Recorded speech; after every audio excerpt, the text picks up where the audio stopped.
This is Bishop John Doerfler of the Diocese of Marquette.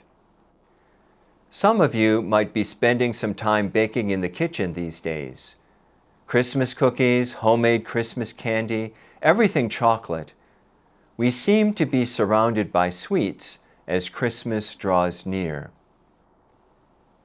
Have you ever wondered where we get the custom of baking during Advent in the days that lead up to Christmas?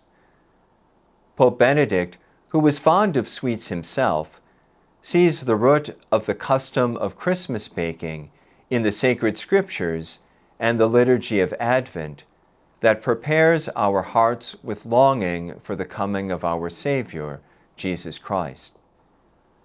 The Old Testament images of sweetness, milk, and honey foretell the coming of the Savior.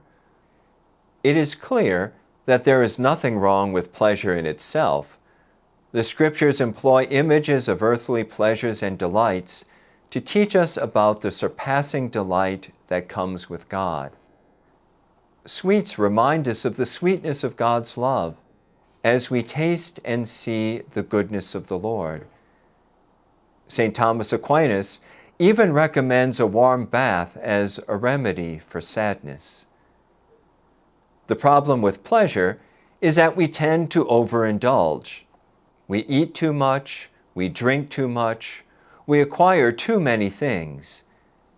Instead of rightly enjoying the delights of the marital embrace between a husband and wife that is open to life and reflects a mutual gift and acceptance of persons, we pursue those pleasures outside of marriage or treat the other as an object.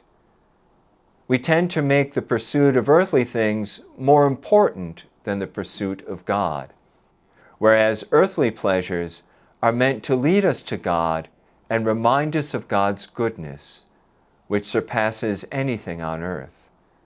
We need to right-size instead of supersize the pleasures in our life. In my last message, I reflected on the virtue of justice. In this message, I would like to reflect on the virtue of temperance, which is the moral virtue that moderates the attraction of pleasure and provides balance in the use of created goods. The virtue of temperance helps us to right-size the pleasures in our life. How then do we practice to grow in temperance and right-size our enjoyment of pleasure?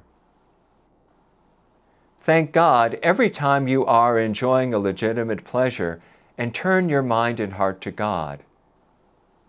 Embrace the Church's penitential discipline. Each Friday is supposed to be a day of penance. Thus, out of the love of God, perform an act of self-denial of some legitimate pleasure for the love of God at least every Friday, if not every day.